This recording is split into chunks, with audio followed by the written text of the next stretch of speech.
예, 저는 분당서울대병원 이비인후과 교실에서 근무하고 있는 김정은 교수라고 합니다.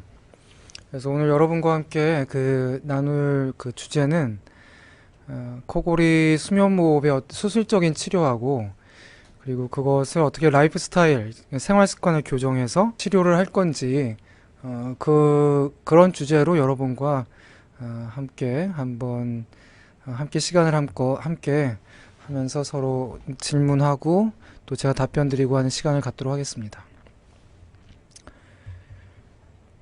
보시는 그래프는 이제 뭔가 좀 차이가 나잖아요. 이게 그래프가. 보시게 되면 그래프의 위쪽에 있는 것이 그 수면무호흡이 없는 사람들, 그 그래프의 아래쪽이 수면무호흡이 있는 사람들이에요. 그리고 이제 Y축으로 있는 것이 여기가 이제 생존율이 되는 거고, 그리고 X축이 그 질병의 어떤 기간 이렇게 됩니다. 그래서 그림에서 보시는 것처럼 그 수면무호흡이 있는 사람과 없는 사람은 차이가 나죠. 차이가 나서 어떤 생존율에조차도 차이가 나는 그런 병이기 때문에 여러분들께서도 관심을 가지지 않을 수 없는 그런 질병이다 라고 말씀드릴 수가 있겠습니다. 어디 있어요? 레이저 포인터가 어딨나요? 예, 그래서 수면무호흡을 이제 환자분들이 제 진료실에 오게 되면 항상 이런 설명을 제가 해드리는데, 예, 보시는 것처럼 수면무호흡이라고 해서 모든 질환이 다 동일한 건 아닙니다. 다 동일한 건 아니고, 그래서 경증 질환도 있고, 그리고 중등도 질환도 있고, 그다음에 중증 질환도 있고, 이렇게 질환의 이건 알아요. 전 레이저 포인터가 있다고 하셨어요.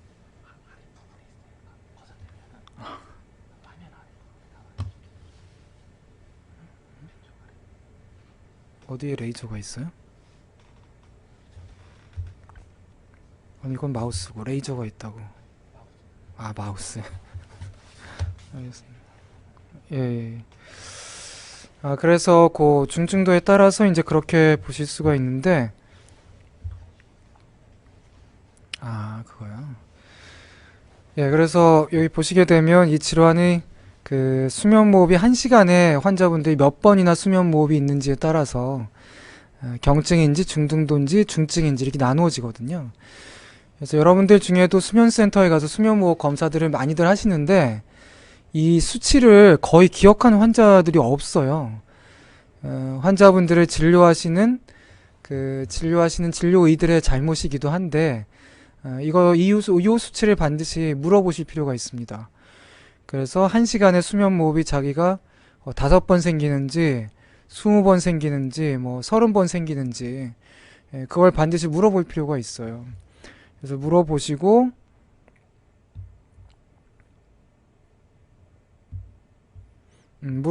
그거에 따라서 치료가 달라지고 환자분들의 향후 질병의 경과가 달라지기 때문에 중요합니다.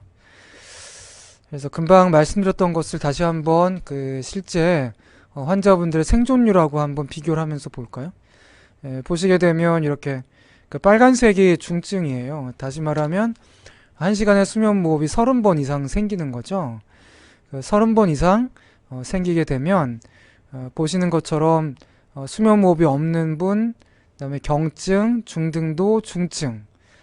중증으로 갈수록 생존율이 낮아지는 것을 보실 수가 있죠.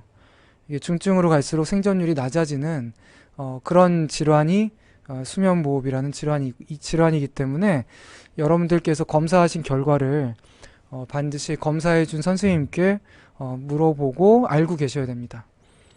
이 그림도 같은 걸 보여주는데 여기 AHI라고 영어로 되어 있는 게 바로 1시간에 몇 번이나 수면무호흡이 생기느냐 하는 그런 인덱스, 지표가 됩니다.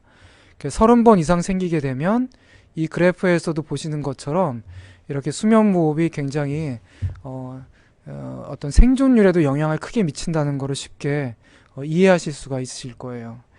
그러면 수면무호흡이라는 게 해부학적으로는 어느 부위에 생길 것이냐 그걸 보시게 되면 여기가 이제 목젖이 되고요. 그리고 요 앞에 여기가 혀뿌리거든요. 그래서 목젖과 혀뿌리가 만나는 부위, 그 부위에서 수면무호흡이 생기는 거예요. 그래서 코골이, 수면무호흡, 그러니까 코에서 주로 생긴다. 이렇게 이해하시는 분들이 많은데 실제 그렇지 않고 그게 아니고 목젖과 혀뿌리가 만나는 그 부위에서 주로 생깁니다. 그래서 그림이 약간 어둡긴 하지만 보시면 보시게 되면 여기도 요게 목젖이에요. 요게 목젖이 되고 그리고 요게 앞에 있는 여기가 혀뿌리가 됩니다. 그래서 목젖하고 이렇게 혀뿌리가 만나는 그 부위가 요 정상적인 상태에서는 이렇게 하얗게 상당히 넓죠. 이게 넓음이 이게 하얗게 보이거든요. 근데 그에 비해서 요 환자분의 경우는 이 부위가 하얀 게 거의 없잖아요. 그러니까 기도가 막혀 있다는 뜻이죠. 요게 이제 동영상인데 동영상 보시게 되면 여기서도 요게 혀뿌리예요. 그리고 뒤쪽으로 가서 요게 목젖이 되고, 그러니까 목젖과 혀뿌리가 만나는 부위, 그 부위가 지금 어때요? 거의 기도가 없는 상태가 되죠. 기도가 없는 상태가 되니까 이분이 주무실 때는 숨을 쉴 수가 없어요. 숨을 쉴 수가 없는 그런 수면무호흡 상태가 됩니다. 그래서 이걸 치료하는 목적은 뭐냐 하면 일단 코골이나 수면무호흡의 야간 증상이 없어지고 주간 증상도 사라져야 돼요. 그러니까 밤에 수면무호흡이 있거나 코골이가 있게 되면 그만큼 낮 시간에 졸리죠. 수면의 질이 떨어지니까 집중력도 저하되고 기억력도 감퇴되고, 그리고 아이들의 경우 학습 능력도 감퇴되고, 또는 교통사고라든지 산재 같은 여러 가지 그런 문제들도 많이 생기게 됩니다. 그리고 이제 가장 중요한 게는 뭐 뇌졸중이라든지 심근경색, 뭐 이런 중대한 질환들, 여러분들도 이미 어렵긴 하지만 이런 어려운 의학적인 용어들을 알고 계시는 것들이잖아요. 뇌졸중, 뭐 심근경색, 이런 중요한 심혈관계 질환들이 많이 생기는데 이런 것들이 생기지 않도록 하기 위해서도 수면무호흡 치료가 반드시 필요합니다. 환자분들이 제 클리닉에 오게 되면 이런 과정을 거치게 돼요. 먼저 병력을 물어보게 되고요. 그 다음에 이제 환자분을 체중하고 키를 측정하기도 하고 여쭤보기도 하고 그래요. 신체 계측을 합니다. 그리고 이제 내시경을 이용해서 신체 검진을 하게 되고요. 그 다음에 이제 검사를 제가 예약을 해드리죠.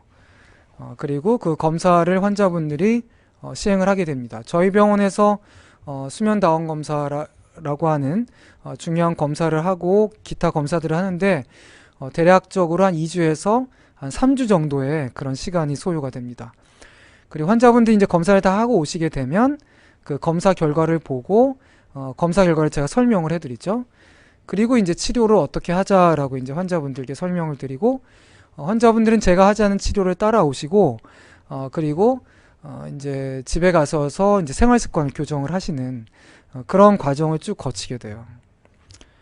수면 호흡 장애가 이제 생기게 되는 그런 경우들은 혀가 비대하다든지 뭐 편도가 크다든지 뭐 이런 여러 가지 원인들이 있습니다. 하나하나 보기로 하는데 그림에서 보시는 거는 편도가 상당히 큰 경우에 해당합니다. 요게 이제 편도선이에요. 그리고 이제 이렇게 코가 막혀 있는 경우도 되고, 또 이제 목구멍이 상당히 요 경우는 이 경우에 비해서 상당히 좁잖아요. 이렇게 목구멍이 좁은 경우. 그래서 환자분들이 이렇게 몸에 뭘 주렁주렁 달고 수면무호흡 검사를 받으시죠. 그러면 이렇게 수면무호흡 결과를 진료실에서 제가 확인을 해드리게 되는데 치료 방법은 몇 가지가 있어요. 그래서 가장 중요하게는 요 양압기라고 하는 치료 장치가 가장 중요하고, 양압호흡기, 그리고 수술, 구강내 장치, 그리고 실제로는 가장 어렵죠. 치료가 가장 어려운 체중 조절. 이렇게 크게 4가지 치료 방법이 있는데요. 그 중에 이제 목에 대한 수술, 뭐 전후 또는 혀에 대한 수술, 또는 이제 우리 기도를 형성하고 있는 골격 구조에 대한 수술, 뭐 이런 여러 가지 수술을 하게 되면 조금 어둡긴 한데 여기 보시는 것처럼 까만 게 기도예요, 이게. 까만 기도가 여기에 비해서 이쪽에서 상당히 넓어진 걸 보이죠. 또는 여기 보이는 이 하얀 게 혀에 생겨 있는 편도선이거든요. 굉장히 크죠. 이 편도선을 뭐 이런 로봇 같은 걸 써가지고 제거를 해놓을 수도 있어요. 이렇게 기도를 막고 있는 구조물을 제거를 하니까 당연히 환자분들이 숨을 잘 쉬게 되죠. 그래서 이제 만약에 이런 치료를 하기 전, 수술을 하기 전 상태의 산소 포화도를 보여주는 건데, 몸 안에 있는 산소의 양이요. 그런 산소의 양이 안 좋으면 이렇게 그래프가 지저분해집니다. 하지만 수술을 하고 나면 좀 깔끔해지게 되고, 이런 수술하기 전에 수면무호흡이 생기는 걸 이제 표시를 해준 건데요. 무호흡, 저호흡. 이런 게 이게 수술을 하고 나면 깨끗해지는 걸 볼 수 있죠. 이 환자분의 경우는 체중을 조절을 한 건데요. 체중이 수술하고 나서 전후를 비교한 건데, 수술 전에는 수면무호흡이 37번 정도였던 게 수술을 하고 나면 이렇게 5.5회로 대폭 감소한 걸 볼 수 있죠. 그러니까 치료하기 전에는 대략적으로 이런 수면무호흡의 횟수가 아주 중증이었다면 수술하고 나서 5.5로 거의 정상적인 수준까지 돌아오는 거예요. 이렇게 수술적인 결과가 성공적이게 되면 환자분들의 수면의 질도 대폭 개선이 되죠. 또 하나의 장치는 이런 구강장치라고 일반적으로 많이 알고 계시는 장치인데, 마우스피스예요. 이런 마우스피스를 치아에 이렇게 물고 자는 거예요. 그렇게 되면 여기 보시게 되면 그 마우스피스를 물지 않았을 때 기도의 모양이고, 이게 마우스피스를 물었을 때 기도의 모양인데, 아래 턱을 보시게 되면 턱의 위치가 여기에 있던 게 마우스피스를 물게 되면 턱의 위치가 앞쪽으로 이렇게 전방으로 이동하게 되죠. 그럼 상대적으로 뒤쪽에 이렇게 하얗게 넓은 기도가 만들어집니다. 그러니까 기도가 넓게 되니까 그만큼 숨쉬기가 좋아지는 거죠. 그런 원리를 가지고 환자분들을 치료하는 장치가 구강장치가 됩니다. 그래서 구강장치의 치료 효과는 보시면 아까 말씀드렸던 수면무호흡이라는 게 그 경증, 중등도, 중증이 있다고 그랬잖아요. 경증 환자들에서의 성공률은 한 60%, 중등도 환자들에서의 성공률은 한 75% 정도 되고, 중증 환자에서의 성공률도 대략 한 78.6% 정도 됩니다. 그래서 이 장치도 역시 기도를 넓혀줌으로써 환자분들을 잘 치료를 해주죠. 이제 그 중에서도 가장 치료 효과가 탁월한 장치는 양압호흡기라는 장치예요. 보통 줄여서 이제 양압기라고 부르는데, 환자분들은 이런 마스크를 쓰고 자게 돼요. 그리고 이 마스크 속으로 이제 공기를 전달해주는 장치가 이 옆에 보이는 이 장치가 되겠습니다. 그러니까 이 장치에서 숨 들이마시는 공기에 압력을 높이 걸어가지고 환자분들 기도로 보내주죠. 그렇게 되면 환자분들의 기도가 활짝 열려요. 활짝 열린 기도를 통해서 환자분들은 숨을 더 자연스럽게 쉬게 되는 거죠. 그래서 이것도 역시 환자의 예가 되겠는데, 보시면 요 회색 여기 녹색으로 보이는 게 산소가 떨어지는 걸 보여주는 거예요. 보시는 것처럼 산소가 굉장히 많이 떨어지고 있는 아주 중증 환자죠. 하지만 양압기를 착용하는 순간 이 산소 포화도가 정상으로 돌아옵니다. 그래서 이게 바로 양압기를 환자분들이 왜 착용을 해야 되는지를 잘 보여주는 거예요. 그리고 요거는 수면무호흡이 생길 때마다 이렇게 피크를 그려준 건데, 그 피크가 지금 보시면 하나도 없죠. 그죠? 그래서 산소도 아주 심하게 떨어졌던 것이 정상으로 돌아오고, 수면무호흡도 완전히 사라지는 걸 볼 수 있어요. 바로 이게 양압기가 가장 치료 효과가 탁월하다는 것을 잘 보여주고 있습니다. 그래서 양압기가 지금은 이제 일반적으로 환자분들도 상당히 많이 알고 인지도도 굉장히 올라갔어요. 그 이유는 3년 전에 이게 의료보험이 시작이 됐습니다. 그래서 그런 건데, 보시는 것처럼 어떤 일정 조건의 수면무호흡이 있으면 양압기가 보험이 적용이 됩니다. 그래서 불면증, 주간졸음 이런 증상들이 동반이 되어야 하고, 수면다원 검사에서 일정 정도를 만족하게 되면 성인이든 소아든 모두 양압기 보험을 적용받아서 양압기를 임대받고 사용하실 수가 있는 거죠. 소아의 수면 장애를 잠깐 말씀을 드릴게요. 소아들의 수면 무호흡 또는 코골이도 굉장히 빈도가 높습니다. 이거는 이제 가족들의 수면도 방해하고 또 어머니 아버지가 굉장히 걱정하게 만들죠. 그리고 아이들은 수면의 질이 떨어지니까 낮 시간에 좀 졸리기도 하고, 그리고 또 중요하게는 아이들은 아직 성장기잖아요. 성장기다 보니까 아이들이 이게 수면 호흡 장애가 있으면 숨을 쉬기가 어렵다 보니까 입이 많이 벌어져요. 입을 벌리고 자게 된단 말이죠. 근데 밤에 한 8시간, 10시간씩 입을 벌리고 자게 되면 결과적으로 그게 아이들 얼굴 모양의 형성에 영향을 미치게 됩니다. 그래서 얼굴 모양이 변해요.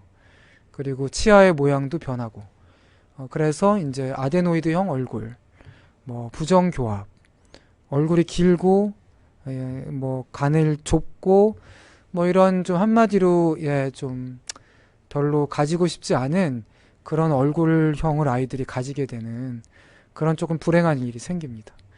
이 아이가 이제 그런 건데요. 보시게 되면 턱이 상당히 좁죠. 얼굴도 갸름하고 얼굴이 길고, 이런 얼굴형을 이제 아데노이드 얼굴형이라고 하거든요. 낮에 사진을 찍을 때도 이렇게 얼굴이 벌어져 있는, 입이 벌어져서 숨 쉬는 걸 볼 수가 있어요. 이런 식으로 아이들의 얼굴 형태가 변할 수도 있습니다. 그러니까 수면의 질이 안 좋아서 낮에 주의력이 많이 떨어지는 것뿐만 아니라 골격의 구조 자체도 바뀔 수가 있다. 그래서 대부분의 원인은 수술적으로 치료가 매우 쉬운 원인들이에요. 그러니까 편도가 크거나 아데노이드가 크거나 알레르기 비염이 있거나 축농증이 있거나. 아까 보여드린 대로 이게 편도선이고, 이게 이제 콧구멍을 막고 있는 아데노이드라는 거예요. 그래서 기도가 원래는 이만해야 되는데 요 까맣게 보이는 요거밖에 기도가 없는 거죠. 그러니까 아이들이 숨쉬기가 힘드니까 입을 벌리고 숨을 쉬게 됩니다. 그래서 여기까지가 이제 소아들의 코골이에 대한 말씀이었고, 마지막으로 이제 비만에 대해서 말씀을 좀 드리겠습니다. 잘 아시는 것처럼 비만은 뭐 고혈압, 뭐 심장질환, 뭐 여러 가지 대사성 질환들, 뭐 정신적인 상태까지도 뭐 영향을 미치지 않는 것이 없어요. 근데 비만할수록 숨을 쉴 수가 없게 돼요. 그래서 여기서 이제 그림으로 그려놓은 것처럼 코골이가 생길 수밖에 없는 신체 조건이 됩니다. 비만할수록. 그래서 라이프 스타일, 다시 말해서 생활 습관을 교정하는 것이 굉장히 중요하죠. 그래서 예방하기 위한 목적의 생활 습관 개선이 있을 수 있고, 또는 치료하기 목적으로 양압기도 쓰고 구강장치도 하고 수술도 받고 하는데, 이런 치료를 하면서 동시에 플러스 알파를 더 해야 돼요. 그게 바로 생활 습관 개선입니다. 그래서 체중을 감량하기 위해서 식사도 줄이고, 그리고 운동하시고, 술을 많이 먹는데 살을 안 찐다, 이런 경우는 없습니다. 술 먹을 때 안주가 반드시 수반되고, 술의 알코올이 역시 칼로리 역시 무시할 수 없습니다. 금주, 흡연도 역시 마찬가지인데, 금주나 금연은 단순히 식사량을 늘리는 거의 문제뿐만 아니라 숨 쉬는데 절대적으로 중요한 통로인 이 목구멍에 있는 근육하고 신경을 퇴화시켜요. 퇴화시키기 때문에 정상적인 호흡을 할 수 없게 만들어요. 체중 변화에 따른 수면 무호흡의 변화를 잘 보여주는 그림인데요.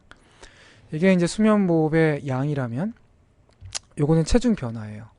그러니까 체중이 감소하면 그만큼 수면 무호흡이 줄어듭니다. 하지만 체중이 늘면 그만큼 수면 무호흡의 중증도, 1시간에 수면 무호흡이 생긴 횟수도 같이 늘어나게 돼요. 이 환자의 경우가 이제 매우 좋은 예를 보여주는데, 체중을 빼기 전에 체중이 이분이 58kg였어요. 여성분인데요. 키는 161. 남성들로 본다면 정상 체중이죠.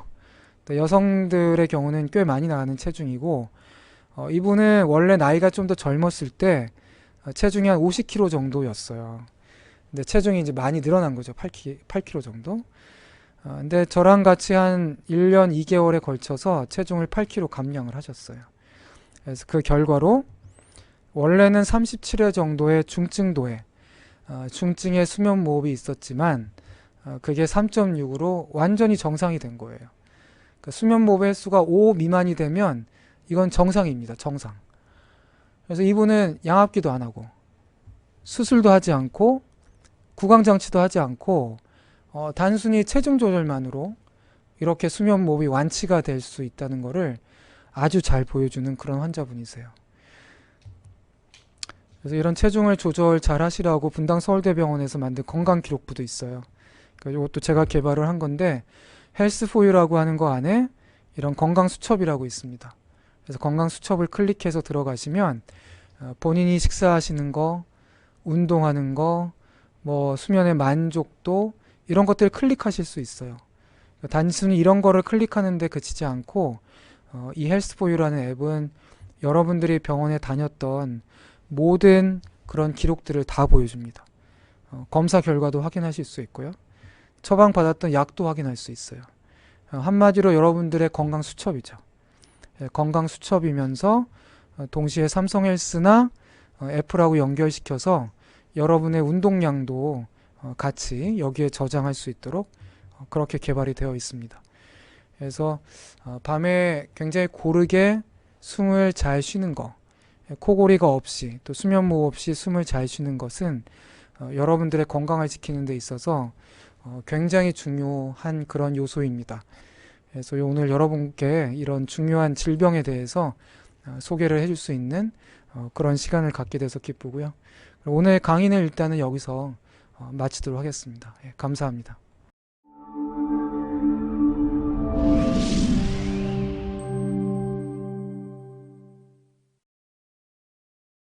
먼저 오신 질문들 중에 하나가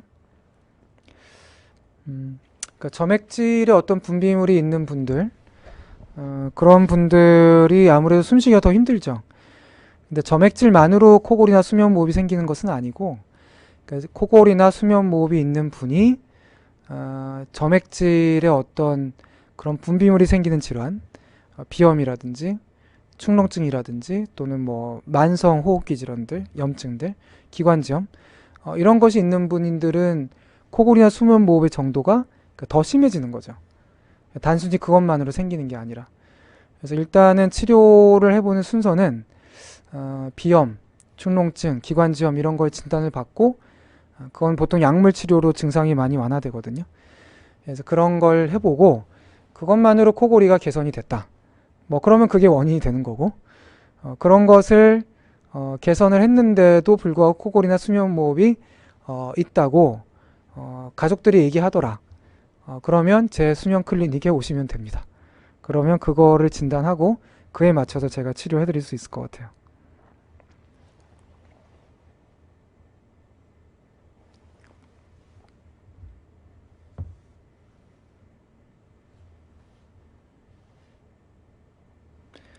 또 그 다음 질문은 무호흡은 아닌데 코안이 좀 좁아서 호흡량이 약간 적어요.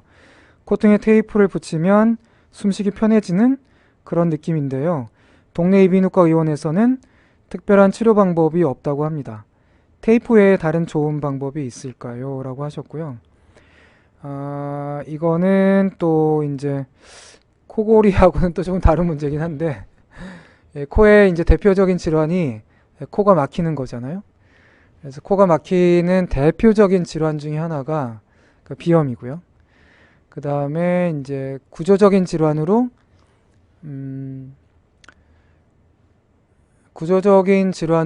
이제 그게 있어요. 구조적인 질환으로는 이제 비중격이라는 게 있습니다. 그래서 비중격 망곡증이라는 게 있는 경우에 또 이런 경우가 있어요. 그래서 비중격 망곡증이 있든 비염이 있든 코가 이게 좁아지는 거거든요. 테이프를 붙이면 넓어지니까 숨쉬기는 좋고 약물 치료하는 방법이 있고 약물 치료로 되지 않는 경우는 구조적인 이상을 수술로 교정할 수도 있어요. 그래서 이비인후과의 코막힘 클리닉에 오시면 그 환자분의 그 원인을 찾고 그 원인에 따라서 치료 방법을 제가 제시해 드리도록 하겠습니다. 그 다음 질문은 예전에는 코 골지 않았는데 나이가 들면서 코 고는 날이 늘어나는데 정상적인가요? 네, 맞습니다. 아까 제가 말씀드렸던 것처럼 기도를 형성하고 있는 근육 그리고 신경계가 아무래도 연세가 드실수록 조금씩 기능이 떨어집니다.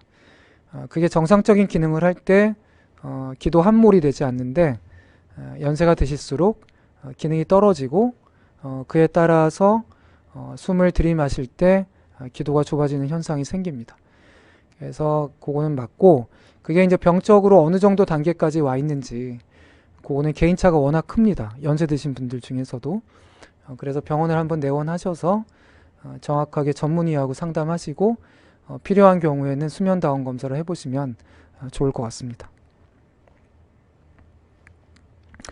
그 다음 질문은 6세 여아인데 비염이 심하고 구호흡이 있어서 로컬 병원에 갔더니 수술 이야기를 했는데 몇 살쯤에 수술하는 게 좋을까요? 구호흡이 있는 경우에 또는 비염이 있는 경우에 소아들에서는 단순히 비염만 생각하시면 안 되고요. 편도가 큰지 아데노이드가 크지 않은지 반드시 이비인후과 전문의하고 상의를 하셔야 돼요. 그래서 편도나 아데노이드의 경우는 수술적으로 쉽게 치료할 수가 있습니다. 비염의 경우는 꾸준한 약물 치료가 필요하고요. 수술의 가장 적기는 아이들이 성장기라는 걸 반드시 염두에 주셔야 돼요. 그래서 얼굴의 형성, 치아의 형성에서 가장 중요한 성장기는 4세 전후가 됩니다. 4세부터 굉장히 빠른 속도로 성장하기 때문에 제가 권장해 드리는 가장 적기는 아무래도 만 3세, 만 4세 요때가 수술을 받기에는 편도선이나 아데노이드 수술을 하기에는 가장 적기다. 그렇게 말씀드릴 수가 있겠습니다. 그리고 잠들기 전이나 평상시에 아무렇지도 않은데 수면 중에만 코골이가 발생하는 이유가 궁금합니다. 잠들기 전에는 당연히 코골이가 발생하지 않고요. 평상시에도 코는 골 수가 없죠. 코골이는 잠잘 때만 생기는 현상이니까 당연한 거긴 한데 아마 질문은 그런 거 같아요. 질문의 의미를 정확히 잘 모르겠는데 수면 중에만 코골이가 코골이라는 병은 수면 중에만 생기는 병이고 낮에는 왜 그러냐 낮과 밤의 차이는 뭐냐면 낮에는 호흡을 하는 근육과 신경들이 다 깨어 있어요. 완전히 깬 상태라서 정상적으로 호흡을 할 수 있도록 브레인하고 뇌하고 이런 호흡 기도가 완전히 깨어 있는 상태고요. 잠이 들면 이런 신경계랑 근육도 잡니다. 잠이 들어요. 수면이 1단계, 2단계, 3단계 그리고 렘 수면 이렇게 여러 단계가 있잖아요. 그래서 1단계, 2단계, 3단계로 갈수록 점점 잠의 깊이도 깊어지고 특히 이제 꿈꾸는 렘 수면에 가면 호흡 근육이 완전히 이완이 돼요. 따라서 수면 단계에 따라서 코골이가 생기는 형태도 조금씩 달라지게 되는데요. 여하튼 그냥 편하게 이해하시기로는 잠이 들면 호흡 근육도 잠을 잔다. 이렇게 이해하시면 되고 호흡 근육이 잠을 자면 호흡 근육의 기능이 많이 떨어진다. 그래서 밤에 잘 때만 코골이가 생깁니다. 어른도 수면 무호흡 기간이 길면 얼굴 모양이 변하나요? 뭐 그렇지는 않습니다. 어른은 이미 성장이 끝나서 그런 일은 거의 생기진 않고요. 저는 코고는 줄 잘 모르는데 녹음을 한번 해가서 판정을 하고 싶은데 예, 녹음을 해서 확인할 수 있는 앱들이 구글 플레이 스토어나 애플 그 앱 스토어에 가면 많이 있어요. 그런 거로 해보셔도 되고 여러분이 가지고 있는 스마트폰으로 그냥 녹음을 해요, 그냥. 그래서 집에서 혼자 들어보시면 금방 알 수 있어요. 특히 안드로이드, 삼성폰의 경우에는 이렇게 그래프도 보여주거든요. 그래프를 보시면 환자분이 그 그래프가 이게 5초에서 10초 단위로 일정하게 나와야 되잖아요. 근데 그렇지 않고 중간에 끊겨 있다. 이러면 수면 무호흡이 있는 거예요. 그렇게 쉽게 여러분이 가지고 있는 스마트폰으로도 일단 어느 정도 추정은 충분히 가능합니다.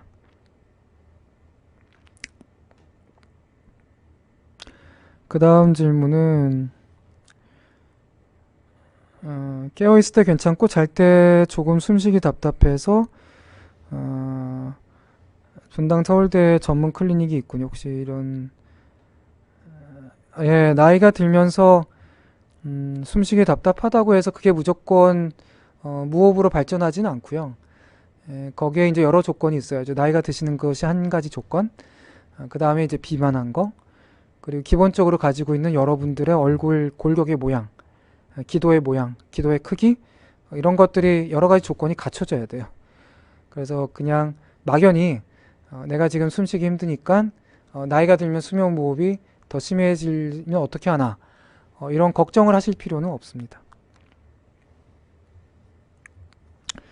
그리고 자려고 누웠는데 낮에는 기침을 안 하는데 밤에는 기침해서 자꾸 깨요. 그때마다 코가 뒤로 넘어가는 것 같아요. 이건 이제 이비인후과라서 비염 축농증에 대한 질문을 하셨는데요. 밤에 그런 건지 낮에 그런 건지 일단 정확하게 검사를 해봐야 됩니다. 그것도 다양한 상태가 있을 수 있어서 이렇게 질문만 갖고는 정확하게 제가 그 진단을 해드리긴 좀 어려운 것 같아요. 양해 부탁드리고요. 자려고 누웠는데 재채기가 한번 나오면 코 풀기 전까지 계속해서 나온다. 이럴 때 효과적으로 안 하는 방법. 이것도 역시 마찬가지로 코골이에 대한 건 아니고 일반적인 이제 비염에 대한 건데요. 뭐 누워 있으면 여튼 중요한 거는 서 있을 때랑 뭐가 다르냐. 그러니까 중력의 영향이 달라지게 되겠죠, 당연히. 그러니까 중력 때문에 코 쪽으로 많은 혈액들이 쏠리게 돼요. 많은 혈액이 쏠리게 되기 때문에 누워 있으면 코 막힘이 조금 더 생길 수 있고, 그런 게 감기가 심하든 초기든 좀 더 그런 현상은 심해지게 됩니다. 또한 잘 때가 문제인데, 잘 때 또 탈의를 많이 하고 주무시는 분들이 많아요. 특히 이런 환절기라든지 이런 계절에 몸을 차게 해서 자게 되면 코막힘 증상은 훨씬 더 심해져요. 그래서 아주 한여름이 아니면 몸의 체온이 떨어지지 않도록 적절하게 옷을 잘 입고 자는 게 비염 증상을 유발하지 않도록 하는 데는 효과적인 쉬운 방법입니다.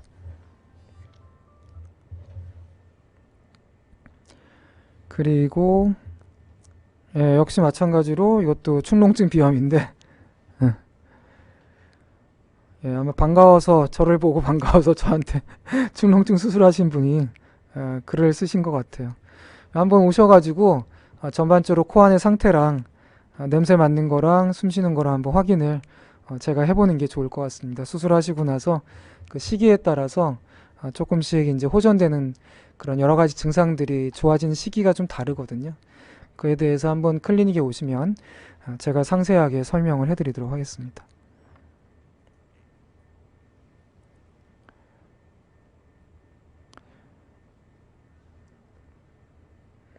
그리고 평소에는 정상인데 음주 상태도 아닌데 간혹 코를 심하게 고는데 이렇게 가끔 코골이도 수면무호흡과 아예 이제 수면무호흡증이 있는 분들이 공통적으로 갖고 있는 증상이 코골이에요.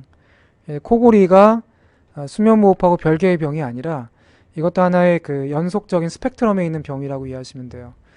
그래서 젊었을 때는 코골이만 있던 사람들이 나이가 들면서 비만해지고 운동을 안 하게 되고 술 먹고 이렇게 하면서 그게 수면무호흡으로 발전하는 거거든요. 그래서 코골이는 수면무호흡과 별개의 것이 아니다.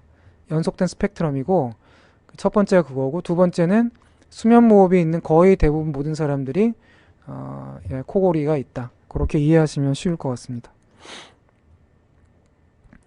평소 잘 때는 호흡 문제가 거의 없고 아주 가끔 심하게 피곤한 날 목젖이 늘어지면서 자다 깰 정도로 숨 막히는 경험을 했는데 방금 다른 질문에 설명하신 잠잘 때 호흡 기능이 쉬는 것과 관련 있나요? 근데 그 코골이를 저희가 그 수면무호흡이나 이런 거를 진단할 때 환자분들한테 이제 반복적으로 중요하게 여쭤보는 게 습관성이에요. 습관성의 정의는 일주일에 4번 이상입니다. 그래서 일주일에 4번 이상 이런 문제가 생기는 걸 습관성 질환이라고 그러고, 그런 습관성 질환이 있을 때 그게 이제 질환일 가능성이 있다라고 보는 거죠. 따라서 습관성 질환이 있는지 없는지, 습관적인 증상이 있는지 없는지 한번 뭐 녹음을 해서 확인하시는 방법도 있고, 또는 가족들에게 여쭤보시고 그리고 그 한번 본인의 증상이 어떤지 살펴보시는 게 좋지 않을까, 확인하는 게 좋지 않을까 생각이 듭니다. 저는 잘 때마다 코를 고는데 입이 말라서 너무 괴롭습니다. 왜 그렇죠? 코골이나 무호흡이 있는 분들의 공통적 특성이 코골이나 무호흡이 생기면 기도가 자꾸 막히잖아요. 그래서 막혀있는 기도를 열어주기 위해서 애를 쓰는 거예요. 최대한의 노력을 하는 거죠. 그게 바로 입을 벌리는 거예요. 입을 벌려서 최대한 숨을 쉬려고. 그러다 보니까 입을 벌리고 자게 되니까 입마름이 굉장히 심하죠. 그렇다고 입을 테이프로 붙이면 어떻게 되느냐? 그러면 조금 위험할 수도 있어요. 숨을 쉬기 위해서 억지로 입을 벌려서 간헐적으로 숨 쉬던 게 또 힘들어질 수도 있기 때문에 입을 테이핑을 할 때는 그분이 일단 코 막힘이 없는지 정확하게 진단받는 게 필요하고 코골이나 무호흡이 없는지도 진단받는 게 좀 필요해요. 그래서 기도가 잘 열려 있다 라는 거를 확인 받으신 다음에 뭐 테이핑을 하시든지 뭐 이런 거 방법을 통해서 입이 좀 마르는 거를 좀 줄이는 방법이 있고 그래서 일단은 권해드리고 싶은 것은 병원을 방문하셔서 코막힘이 어느 정도 있는지를 정확하게 확인을 받으셔야 되고 코골이나 수면무호흡은 어느 정도 있는지 그거를 정확하게 확인을 받으신 다음에 그에 맞추어서 치료를 하면 되겠습니다. 무호흡이 심한 분들은 양압기를 하시게 되면 그런 입마름도 대폭 개선이 되세요. 이비인후과 영역에서 수면과 관련된 내용을 친절하고 예, 감사합니다. 친절하게 설명해 주셔서 감사하다는 그런 말씀이셨습니다. 시간이 약간 남기는 했는데요. 혹시 제가 답을 못 해드린 질문이 있는지.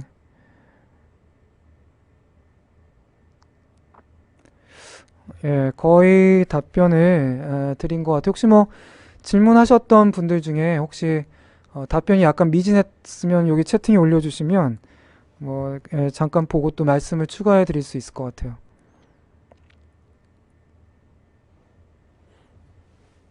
뭐 비염이나 축농증도 괜찮습니다.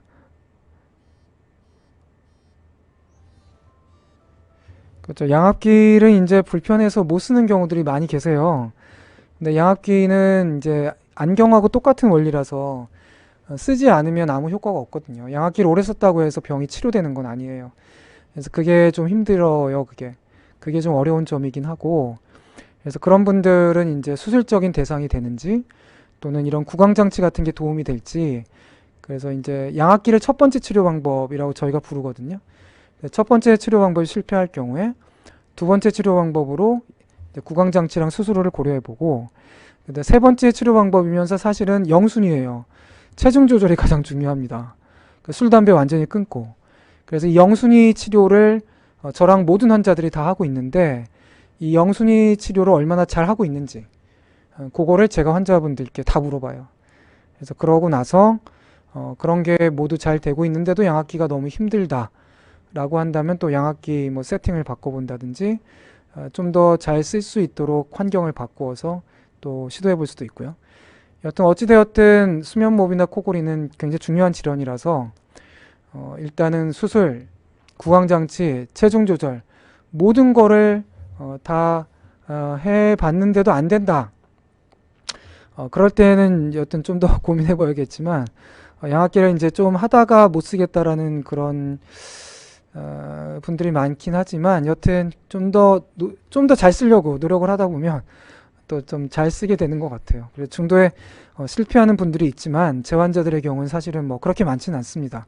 그래서 좀 더 잘할 수 있다는 자신감을 갖고 하시면 좀 더 잘할 수 있지 않을까 생각이 됩니다. 그래서 교수님의 처방에 의해서 현재 양압기를 계속 사용하고 있는데 가끔은 그래서 가끔 건너뛰는 거는 여러분도 잘 알고 계시겠지만 양압기라고는 하는 거, 또 수면무호흡이란 질환의 효과 이런 것들은 굉장히 장시간에 걸쳐서 누적되는 것들이거든요. 그래서 하루 이틀 건너뛴다고 뭐 어떤 중대한 급사나 이런 게 잘 발생은 하지 않는데 한 가지 염두에 두셔야 되는 거는 술을 많이 드셨다. 그런 날은 양압기를 반드시 하셔야 돼요. 술을 드신 날 양압기를 안 하면 급사할 수도 있어요. 상당히 위험할 수도 있습니다. 술 드신 것만으로도 호흡 상태가 굉장히 나빠지거든요.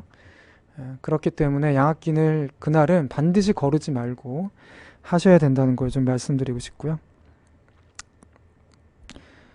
이비인후과에서 구조적인 기능적인 것을 먼저 체크하고 수면무호흡 치료를 받는 게 그렇죠. 아주 확실하게 수술로 완치될 수 있는 분들이 열에 한두 명은 있어요. 따라서 이비인후과적인 검진을 확실하게 받고 그리고 양압기를 하시는 게 당연히 권장됩니다. 그게 바람직합니다.